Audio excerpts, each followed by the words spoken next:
बच्चों, let's read the question.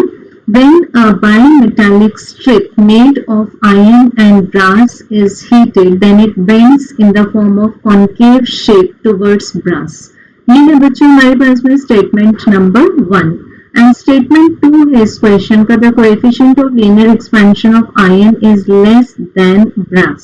सो बच्चों अगर हम सबसे पहले तो स्टेटमेंट 2 को कवर करें, हमें दो मटेरियल्स लेने हैं, एक है आयरन दूसरा है ब्रास. तो पहले हम लेंगे the coefficient of linear expansion for iron जिसकी वैल्यू है 3.55 मल्टीप्लाई 10 टू द पावर -5 पर kelvin and the coefficient of linear expansion for brass की वैल्यू होती है 6 मल्टीप्लाई 10 टू द पावर -5 पर kelvin.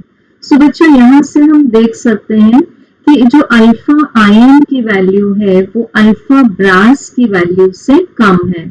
It mean statement number 2 true आ गया क्योंकि ये तो हमारे पास में वैल्यूज हैं जो एनसीईआरटी में गिवन है.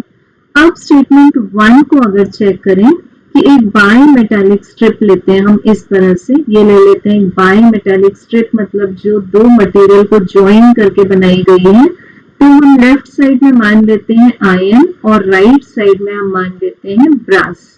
अब जब हम इस बायोमेटालिक स्ट्रिप को हीट करेंगे तो स्टेटमेंट 1 ने बताया कि ब्रास की तरफ कॉन्केव हो जाएगी. तो पहले तो हम ये चेक करेंगे कि जो लेंथ हमें एट T डिग्री सेल्सियस मिलती है that is equals to the original length 1 plus alpha times the change in the temperature. So इसको ले लेंगे डेल थीटा. सो बच्चों यहाँ से हमें जो length at T degree Celsius for iron मिलेगी that is L not I 1 plus alpha I del theta and initial length for brass जो हमें अब लेंथ फॉर ब्रास मिलेगी इसको मान लेते हैं LBT that is the length of brass at T degree Celsius that is equals to the initial length of brass at 0 degree 1 plus alpha 2 del theta. So बच्चों अब यहाँ से अगर हम इसमें मान लें इक्वेशन 1 और इसको मान लें हम इक्वेशन नंबर 2 तो हम देख सकते हैं कि जो हमें आयरन का अल्फा मिला है वो लेस है. इट मीन जो हमें length of iron at T degree Celsius मिलेगा that will be less than the length of brass at T degree Celsius. तो इट मीन्स क्या हुआ, जो ब्रास है वो ज्यादा एक्सपांड होगा, उसकी फाइनल लेंथ ज्यादा होगी.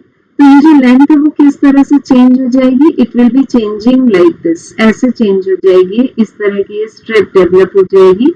तो हम देख सकते हैं कि ब्रास की तरफ हमें कैसा शेप मिल रहा है, कॉन्वेक्स शेप मिल रहा है, जबकि स्टेटमेंट 1 में कहा गया कि कॉन्केव शेप है. तो स्टेटमेंट नंबर 1 फॉल्स है.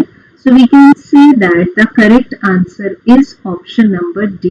Thank you.